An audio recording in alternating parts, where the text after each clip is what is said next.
Hindi lahat ng delay ay rejection. Honest question lang. Ilang beses ka nang na-frustrate kasi feeling mo ang bagal ng progress mo? Alam mo, isa sa pinakamahirap tanggapin sa buhay, hindi yung no, kundi yung hindi pa.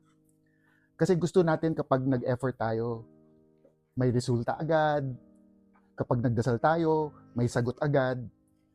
Kapag may pangarap tayo, mangyari agad. Pero life doesn't always work that way. Minsan, delay doesn't mean denial.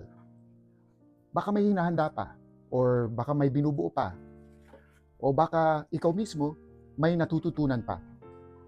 At balang araw, maintindihan mo kung bakit hindi nangyari ng mas maaga. So kung pakiramdam mo parang ang bagal ng takbo ng buhay mo, huwag mong isipin na wala kang nararating. Remember, slow progress is still progress. Hindi lahat ng delay rejection. Baka hindi pala ngayon. Kung kailangan mong marinig to today, maybe this message was for you.